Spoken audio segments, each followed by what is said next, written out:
헌법 제60조와 관련된 판례들 같이 보시겠습니다. 자, 통치구조 쪽에서의 그 헌법 조문은 시험에 잘 나요. 그 다음에 그 추상적인 어떤 헌법 조문들을 제가 유튜브에서 헌법 조문 강의를 통해서 해설을 상세하게 했기 때문에 그 강의를 들으시면서 이렇게 쭉 쫓아가시면 돼요. 그 다음에 전자칠판을 활용해서 이게 색깔 입혀서 이렇게 하기 때문에 생각보다 이렇게 그 지루하고 이러진 않으실 거예요. 그냥 쭉쭉 따라오세요. 헌법 제60조 국회는 상호 원조 또는 안전보장에 관한 조약, 중요한 국제조직에 관한 조약, 우호 통상 항해 조약, 주권의 제약에 관한 조약, 강화 조약, 국가나 국민에게 중대한 재정적 부담을 지우는 조약, 입법 사항에 관한 조약의 체결 비준에 대한 동의권을 가진다. 2항 국회는 선전포고, 국군의 해외의 파견 또는 외국 군대의 대한민국 영역 안에서의 주류에 대한 동의권을 가진다. 각각의 의미들 제가 다 설명해 드렸죠. 그 다음에 61조 국회는 국정을 감사하거나 특정한 국정사안에 대하여 조사할 수 있으며 이에 필요한 서류의 제출 또는 증인의 출석과 증언이나 의견의 진술을 요구할 수 있다. 2항 국정감사 및 조사에 관한 절차, 기타 필요한 사항은 법률로 정한다. 헌법 제62조 국무총리, 국무위원 또는 정부위원은 국회나 그 위원회에 출석하여 국정처리 상황을 보고하거나 의견을 진술하고 질문에 응답할 수 있다. 2항 국회나 그 위원회의 요구가 있을 때에는 국무총리, 국무위원 또는 정부위원은 출석 답변하여야 하며 국무총리 또는 국무위원이 출석 요구를 받은 때에는 국무위원 또는 정부위원으로 하여금 출석 답변하게 할 수 있다. 여기서 국무위원 또는 정부위원으로 하여금. 헌법 제63조 1항 국회는 국무총리 또는 국무위원의 해임을 대통령에게 건의할 수 있다. 건의할 수 있다. 2항 제1항의 해임 건의는 국회 제적위원 3분의 1 이상의 발의에 의하여 국회 제적위원 과반수의 찬성이 있어야 한다. 자, 해임 건의를 할 수 있다. 그럼 해임 건의의 효과. 건의예요, 건의. 의결이 아니에요. 자, 국회는 국무총리나 국무위의 해임을 건의할 수 있으나 국회 해임 건의는 대통령이 기석하는 해임 결의권이 아니라 해임 의결권, 해임 결의권이 아니라 아무런 법적 구속력이 없는 단순한 해임 건의에 불과하다. 근데 보통 이제 해임 건의가 통과하면 그러니까 법적으로 이렇게 따라야 할 그 의무는 없지만 그 정치적 책임상 이렇게 받아들이는 경우가 많아요. 통과되는 경우. 근데 아무튼 건의에 불과하기 때문에 법적 구속력 자체는 없다. 일단 법적 구속력은 없다라고 기억을 해주세요. 그래서 여기 이제 잘 보세요. 권력 분립과에 어떻게 이렇게 하고 있나? 헌법 63조 해임 건의권을 법적 구속력이 있는 해임 결의권으로 만약에 해석하는 것은 법문과 부합할 수 없을 뿐만 아니라 잘 보세요. 대통령에게 국회 해산권을 부여하고 있지 않는 현행 헌법상의 권력 분립 질서와도 조화될 수 없다. 예전에 대통령이 국회 해산권을 부여하고 있는 경우에는 서로 견제하기 위해서 그 국회에서 해임을 의결하거나 이러면은 대통령이 따라야 되는 이제 그렇게 이제 어떤 권력 분립을 어떤 그 요게 제도로서 이렇게 보장하고 있는 이게 두지 않는 현 상황에서는 이렇게 따를 필요가 없다라는 이런 얘기예요. 그래서 대통령이 국회 해산권 부여하고 있지 않은 이런 것도 이제 기억을 해두시고 헌법 제64조 국회는 법률에 저촉되지 않은 범위 안에서 의사와 내부 규율에 관한 규칙을 제정할 수 있다. 2항 국회는 의원의 자격을 심사하며 의원을 징계할 수 있다. 3항 자, 징계한 내용으로서 제명이 있는 거예요. 의원을 제명하려면 국회 제적위원 3분의 2 이상의 찬성이 있어야 한다. 아주 어렵죠? 사항 제2항과 3항의 처분, 자격심사, 징계, 제명의 처분에 대해서는 법원에 제소할 수 없다. 헌법 제65조 대통령, 국무총리, 국무위원, 행정각부의장, 헌법재판소 재판관, 법관, 중앙선거관리위원회 위원, 감사원장, 감사위원, 기타 법률이 정하는 공무원이, 여기는 이제 검사가 들어가죠. 그 직무 집행에 있어서 헌법이나 법률을 위배한 때에는 국회는 탄핵 소추를 의결할 수 있다. 2항 제1항의 탄핵 소추는 국회 제적위원 3분의 1 이상의 발의가 있어야 하며 그 의결은 제적위원 과반수 찬성이 있어야 한다. 다만 대통령에 대한 탄핵 소추는 국회 제적위원 과반수 발의와 국회 제적위원 3분의 2 이상의 찬성이 있어야 한다. 자, 헌법 조문을 제가 일부러 이렇게 읽어드리는 거예요. 계속 각인하라고. 이 중요한 금쪽 같은 시간에. 3항 탄핵 소추의 의결을 받은 자는 탄핵 심판이 있을 때까지 그 권한 행사가 정지된다. 4항 탄핵 결정은 공직으로부터 파면함에 그친다. 그러나 이에 의하여 민사상이나 형사상의 책임이 면제되지는 아니한다. 자, 자꾸 받아들이세요. 국회의 탄핵 소추 의결을 하여야 할 의무가 있는지. 조문이 어떻게 됐어요? 뭐 이렇게 할 때는 국회는 탄핵 소추를 의결을 할 수 있다. 재량으로 하여야 한다라고 규정한 게 아니에요. 자, 의결할 수 있다라고 했기 때문에 명문 규정상 국회의 탄핵 소추 의결이 재량임을 밝히고 있고, 그래서 그런 의무가 있는 건 아니에요. 자, 헌법 제53조 1항의 탄핵 심판 청구가 이유 있는 때의 의미, 그 다음에 법 위반의 중대성의 판단 기준. 자, 53조 1항이 탄핵 심판 청구가 이유 있는 때는 중대한 법 위반인 경우에 한정되죠. 한정된다. 자, 헌법재판소법은 제53조 1항에서 탄핵 심판 청구가 이유 있는 때는 헌법재판소는 피청구인을 탄핵 공직에서 파면하는 결정을 선고한다고 규정하고 있는데, 53조 1항의 탄핵 심판 이유 있는 때는 모든 법 위반의 경우가 아니라 공직자의 파면을 정당화할 정도의 중대한 법 위반의 경우. 자, 중대한 법 위반.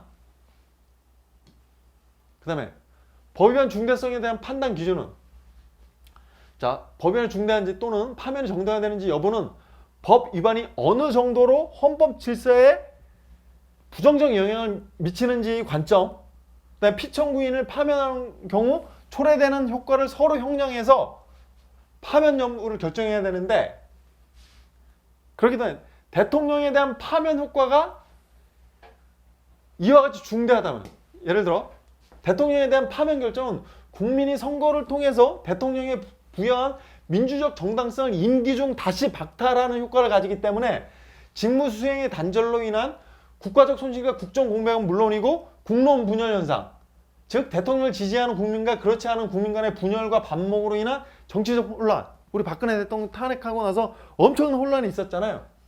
그래서 파면의 효과가 이와 같이 중대하다면 파면 결정을 정당화하는 사유도 이에 상응하는 정도로 중대성을 가져야 된다는, 법 위반의 중대성이 이렇게 커야 되는. 그래서 대통령 파면 정도로 중대한 법 위반이 어떤 것인지에 관하여는 매우 어려운, 규정하는 게 어려운 일이나 대통령직을 유지하는 것이 더 이상 헌법 수호의 관점에서 용납될 수 없거나 대통령이 국민의 신임을 배신하여 국정을 담당하는 자격을 상실한 경우에 하나야, 아주 중대한 경우에 하나요 파면 결정은 정당화된다고 했어요. 그 다음에 탄핵 소추사의 추가 변경. 국회가 탄핵 심판을 청구한 뒤에 별도의 의결 절차 없이 소추 사유를 추가하거나, 별도의 의결 절차 없이 기존의 소추 사유 동일성이 인정되지 않는 정도로 소추 사유를 변경하는 것은 당연히 허용되지 않겠죠. 그 다음에 탄핵 심판 절차에서 헌법재판소 의한 판단의 대상. 자, 헌법재판은 원칙적으로 국회의 소추 의결서에 기재된 소추 사유 얘는 구속을 받아요. 그렇지만 소추 의결서에서 그 위반을 주장하는 법 규정의 판단, 어떤 법 규정에 위반했다라고 하는 판단에 관한 헌법재판은 원칙적으로 구속을 받지 않죠. 자, 소추 사유, 어떤 사유로 탄핵 심판을 청구합니다. 그러니까 이 소추 사유에는 구속을 받지만 소추 의결서에 이런 법률을 위반했다. 아, 요거 법 규정에 대한 법 전문가인 헌법재판관들이 판단을 하는 거죠. 자, 기억을 해두시고. 자, 그다음에 그 유명한 그 뭐 30년이 넘는 헌법재판소 이 판결 가운데 제가 볼 땐 거의 세 손가락 안에 들지 않을까 싶은데, 그다음에 2017년 3월 저 이렇게 주문 선고할 때 그 TV를 통해서 이렇게 많은 사람들이 보셨을 텐데, 이정미 당시 헌법재판관이 주문 피청구인 대통령 박근혜를 파면한다, 그 낭낭한 목소리를 딱 했을 때 실질적으로 그 평화적 정권 교체가 이루어졌고 어느 나라도 그 유혈 충돌이 아닌 그렇게 평화적으로 이런 권력의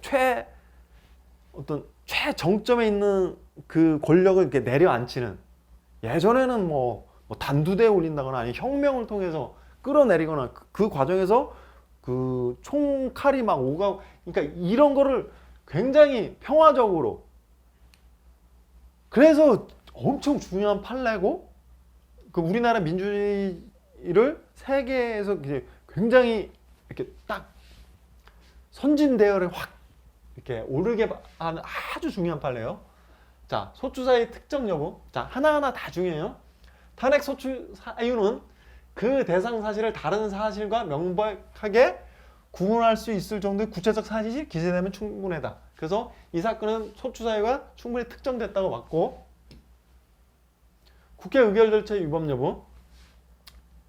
국회법 130조 1항은 탄핵 소추의 발의가 있을 때 그 사유 등에 대한 조사 여부를 국회의 재량으로 규정하고 있는데, 보실까요? 탄핵 소추가 발의됐을 때 의장은 발의된 후 처음 개회되는 본회의에 보고하고 본회의는 의결로 법사위에 회부하여 조사하게 할 수 있다. 조사를 재량으로 규정하고 있기 때문에 국회가 탄핵 소추의 사유에 대하여 별도의 조사를 안 했다거나 조사 결과나 특별검사 수사를 기다리지 않고 탄핵 소추안을 의결하였다고 하여 의결이 헌법이나 법률을 위반한 것이라 볼 수 없다. 자, 박근혜 대통령 변호인 측에서 다 이런 걸 하나하나 꼬투리 잡은 건데 이렇게 돼 있다. 국회법의 탄핵 소추안에 대하여 표결 전에 반드시 토론을 거쳐야 한다는 명문 규정이 없다. 그래서 여기에 위반된 것도 아니다. 그쪽에서는 표결 전에 반대 토론을 거쳐야 되는데 그런 절차가 위반했다 주장한 건데, 이런 명문 규정 없다. 시간 끌려고 계속 저런 걸 하나하나 막 주장했었던 거예요. 그 다음에 탄핵 소추안을 각 소추 사유별로 나누어 발의할 것인지 아니면 여러 소추 사유를 포함해서 하나의 안으로 발의할 것인지는 소추안을 발의하는 의원들의 자유로운 의사의 결정에 달린 것. 이것도 이제 저쪽에서 주장한 거죠. 소추사별로 하나하나 주장해서 이렇게 해야 되는데 이걸 뭉뚱그려서 하나로 이렇게 했으니까 뭐 위반이다 이렇게 하는데, 의원들의 자유로운 의사결정에 달린 것. 그래서 국가기관이 국민에 대하여 공권력을 행사할 때 준수해야 하는 법원처럼 형성된, 그러니까 그렇게 이제 판단을 했던 거고, 그다음에 요것도 노무현 대통령 탄핵 사건하고 이제 이어서 박근혜 대통령 탄핵 사건에서 반복되는 지문인데, 이거 엄청나게 자주 출제되죠.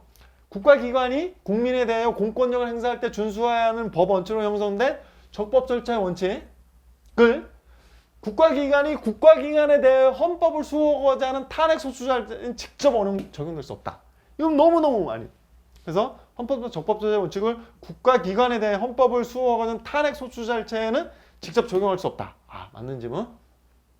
그 다음에 탄핵 소추안을 각 소추사별로 나누어 발의할 것인지 아니면 여러 소추사회를 포함한 하나의 안으로 발의할 것인지는 소추안을 발의하는 의원들의 자유로운 의사에 달린 것이므로 맞는 질문. 자, 8인의 재판관에 의한 탄핵 심판의 결정 가부. 9인의 재판관으로 구성되는데 이거 심판 도중에 시간이 길어지면서 중간에 한 분이 이렇게 그 임기가 다 해서 이제 옷을 벗으셨죠. 그래서 8인만이 남았는데 그럼 8인의 재판관에 의해서 탄핵 심판을 할 수 있는지 그걸 또 다툰 거예요. 근데 헌법과 재판관 1이 결원이 되면 8인의 재판관으로 구성되더라도 탄핵 심판을 심리하고 결정하는데 헌법과 아무런 문제가 없다. 아무런 문제가 없다. 그다음에 탄핵 요건을 갖추었는지.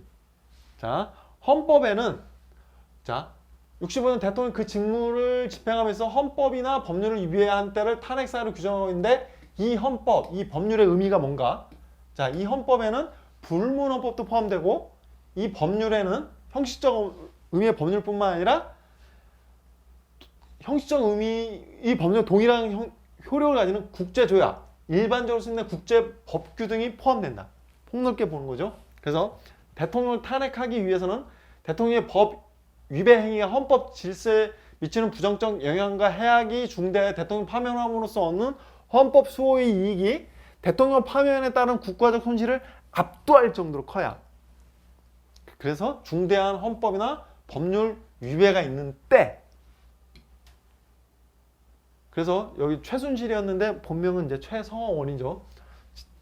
최서원의 국정 개입을 허용하고 권한을 남용한 행위가 공익 실현 의무에 위배되는지. 위배됐다. 그다음에 최서원의 국정 개입을 허용하고 권한을 남용한 행위가 기업의 자유와 재산권을 침해했는지. 침해했다. 최서원의 국정 개입을 허용 권한을 남용한 행위가 비밀 엄수 의무에 위배됐다. 다 알려줬고 그 최순실의 어떤 그거에 의해서 다 행위했었죠. 자, 이런 어떤